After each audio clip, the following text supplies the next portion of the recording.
Assalamualaikum warahmatullahi wabarakatuh. Jumpa lagi dengan Bapak di video yang ketiga tentang pembelajaran ilmu pengetahuan sosial.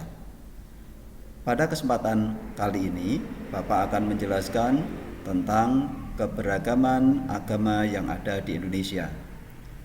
Anak-anakku, silakan diambil alat tulis dan buku tulisnya untuk mencatat hal-hal yang penting di dalam video ini.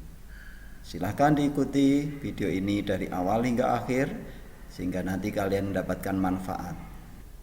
Bertemu lagi dengan Pak Aan. Pada kesempatan kali ini kita akan mempelajari keanekaragaman agama di Indonesia.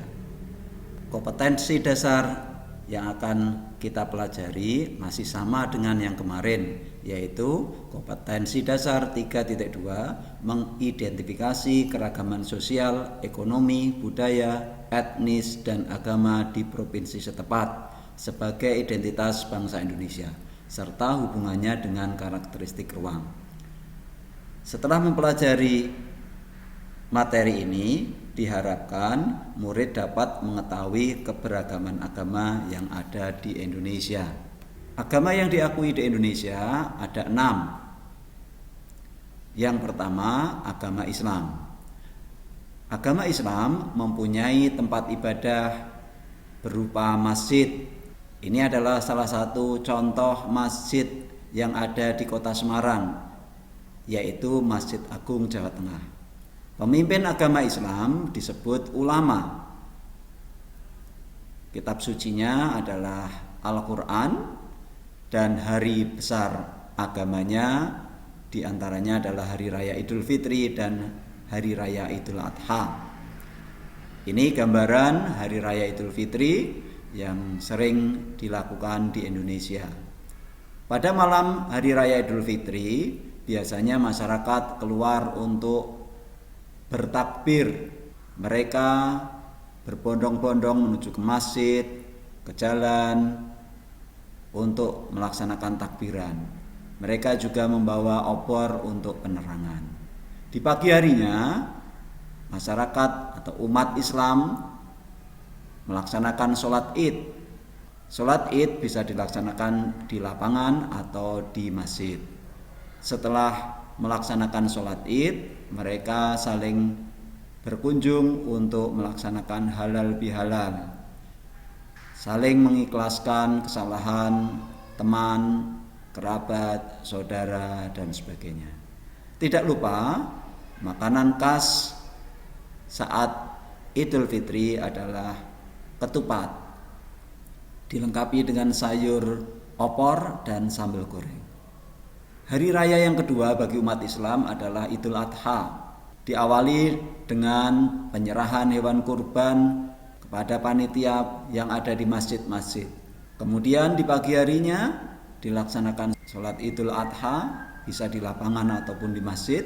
Setelah itu diadakan penyembelihan kurban dan pengkulitan serta pencacahan daging untuk kemudian dibagikan kepada kaum muslimin yang ada di sekitarnya.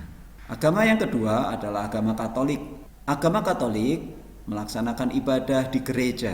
Pemimpin dalam agama Katolik berjenjang-jenjang. Di tingkat internasional yaitu Paus. Paus berkedudukan di keuskupan di Roma. Kemudian Paus dipilih oleh kardinal. Kardinal sebagai dewan pimpinan keuskupan. Setiap negara mempunyai kardinal yang mewakili negaranya untuk pemilihan paus jika memang diperlukan. Pemimpin agama berikutnya untuk agama Katolik adalah uskup.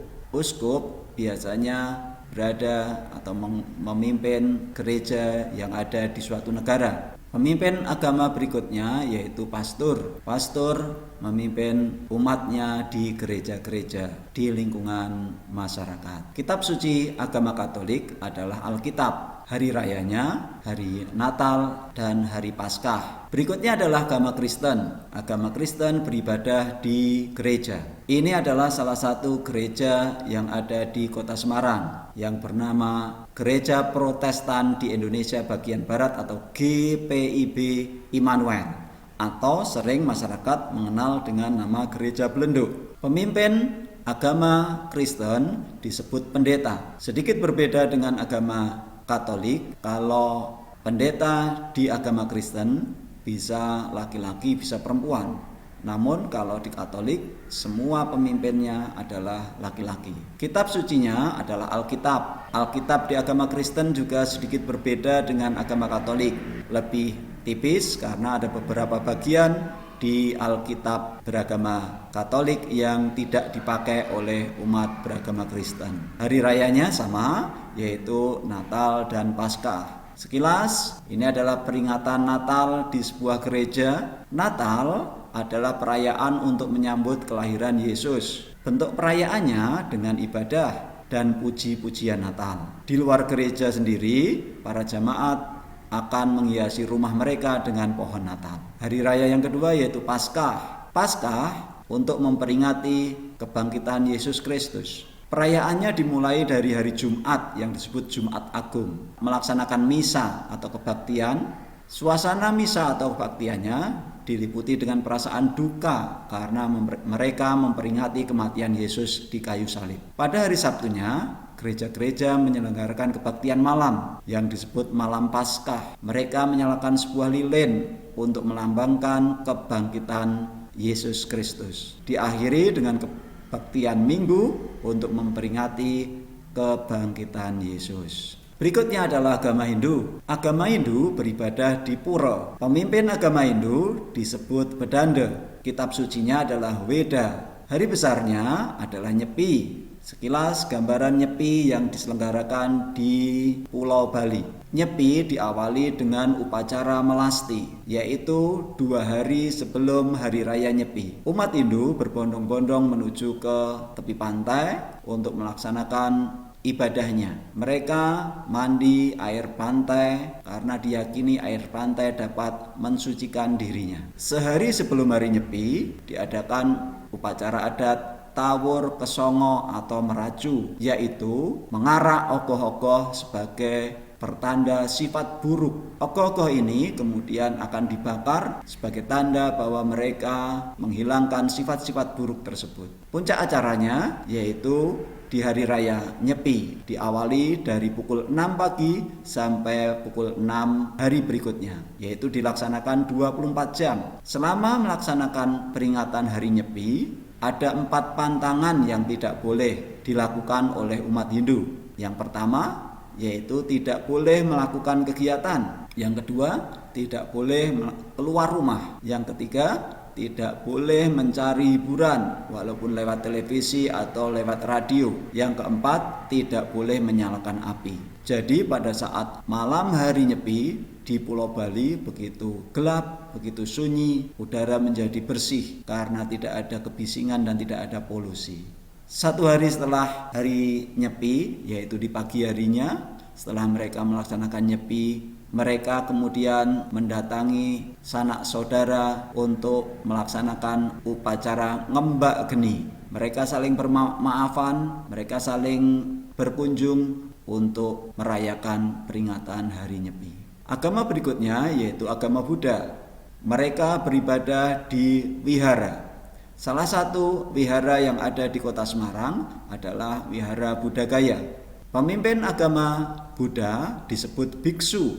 Kitab sucinya adalah Tripitaka, hari besarnya adalah Waisak. Sekilas peringatan hari Waisak yang diselenggarakan di sekitar Candi Borobudur. Hari Raya Waisak merupakan perayaan untuk memperingati hari kelahiran Buddha. Diawali dengan pengambilan air dari mata air Jumprit di Kabupaten Temanggung dan api dari sumber api Merapen di Kabupaten Grobogan.